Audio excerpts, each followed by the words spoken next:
Hello friends, Miss Brown here. My friends, hello, it's Miss Brown here. Hello friends, and Miss Brown here. You are in for a treat. I'm so excited. It looks like we are ready to go. Hi friends, Miss Brown here. It's been such a long time. I haven't seen you in so long. Look how big you've gotten. Would you like to know why? So if you can't tell, this is a different place. Something feels very different about this place.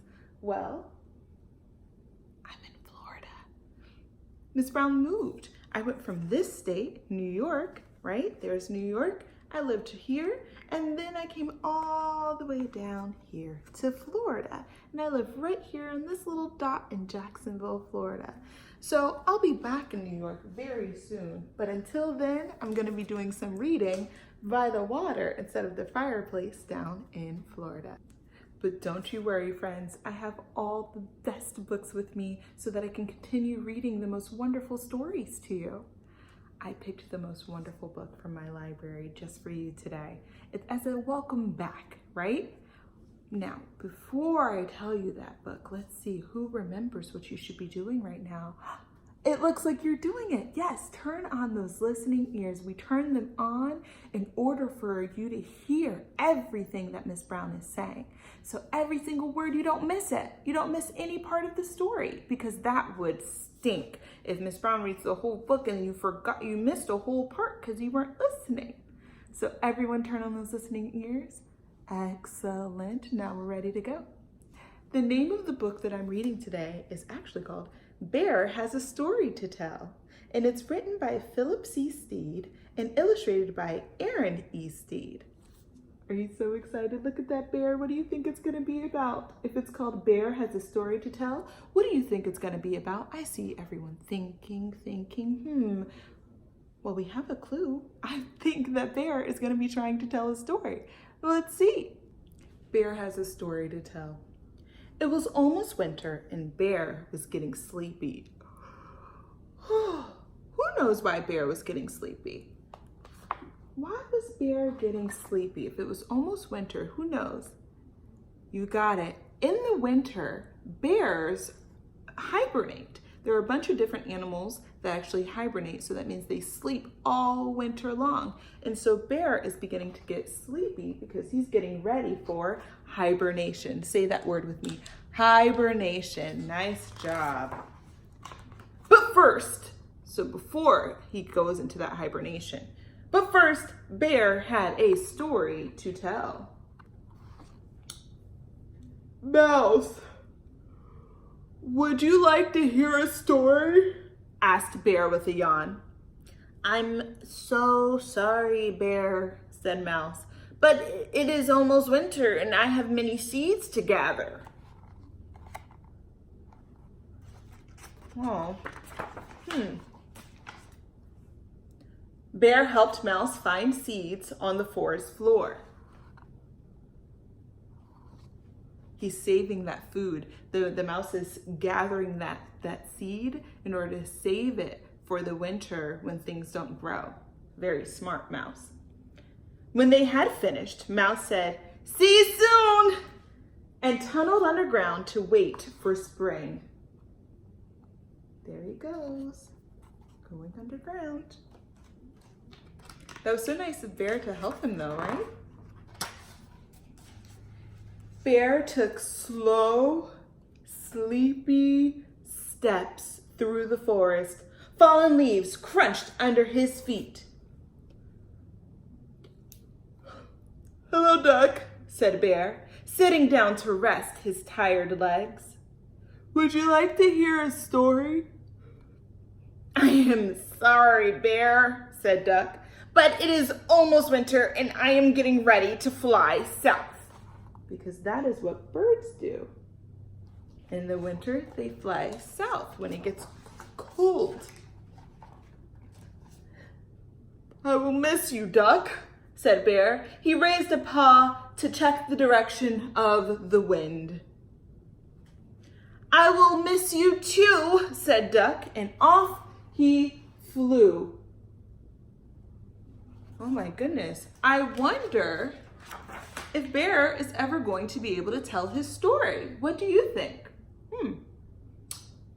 The sun was heavy and hung low in the sky. Bear's eyelids were getting heavy too. He counted colors to stay awake. 3 pink clouds, 2 red leaves, 1 green. Frog! Hello, said Bear. Would you like to hear a story? I am sorry, Bear, said Frog, but it is almost winter and I have to find a warm place to sleep. It looks like everyone's getting ready for winter, but it seems like no one has time for Bear's story. Bear dug a frog-sized hole between 2 evergreens. Then he tucked Frog in under a blanket of leaves and pine needles. Thank you, Bear, said Frog. I will see you in the spring. Bear leaned against the old oak tree. He stretched and yawned. Everyone give a big yawn. Woo. Yeah, that was a good one. And scratched his belly. You can scratch your belly just like Bear. I wonder if Mole is awake, he thought. What's gonna happen? Will Mole be able to hear his story? What do you think? Tell your grown-up. Will Mole hear his story? Let's see if you're right. Mole! Are you there, Mole? Mole was already asleep. Good night, Mole, said Bear with a sigh. Poor Bear. The first winter snowflakes began to fall. Uh-oh. There he is. And what is he doing? What did I say that he would do when the winter came? What was that H word? Hibernation. Nice job. Many months passed, and the sun returned and melted the snow and woke the trees. Bear rolled out onto the green grass. It's spring, he said. Now I can tell my story. Oh, how exciting. He waited all these months, well, he slept all these months, to tell his story. Now he's gonna tell it. Can't wait. But first, Bear brought Mouse an acorn. Thank you, Bear, said Mouse. Mouse was hungry after a long winter. Oh, that was so nice, right? Welcome home, Duck, called Bear. You must be tired from your journey. Bear showed Duck a shady mud puddle he'd found. Ooh.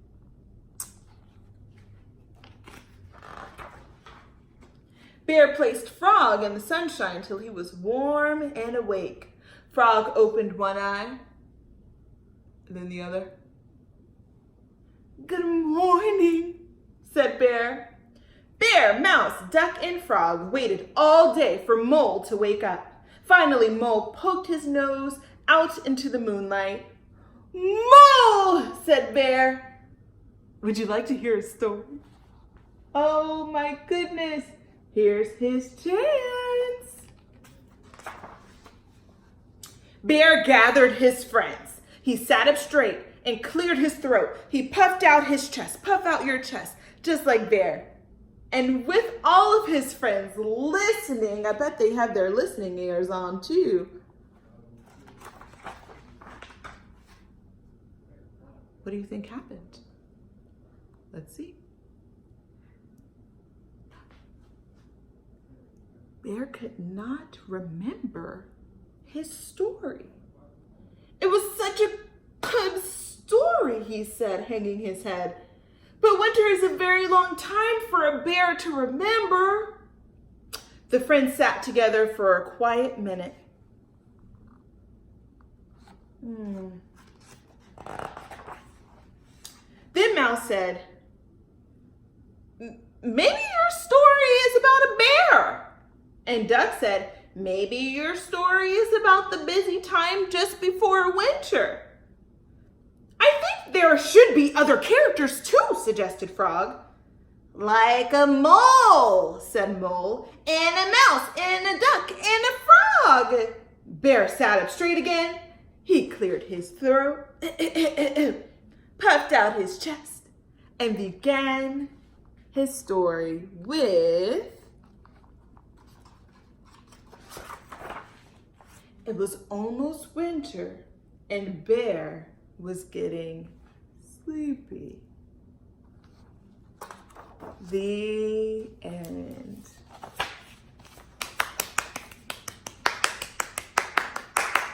Oh my goodness, friends, what a fun book that was. We learned about hibernation. We learned about what these different animals do during the winter. So what did the mouse do during the winter? He did what?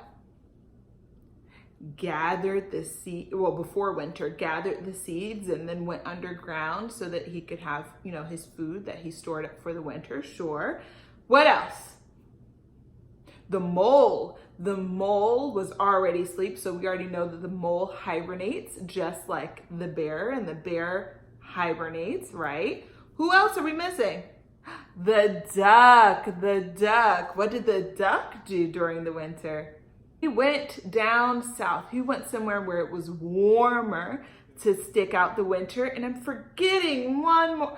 Oh, the frog. What did the frog do in the winter? He absolutely hibernated as well. Now, I want you to think about the things that Bear did for his friends. And I want you to think about if you would want a friend like Bear. And if you want a friend like Bear, I want you to explain why.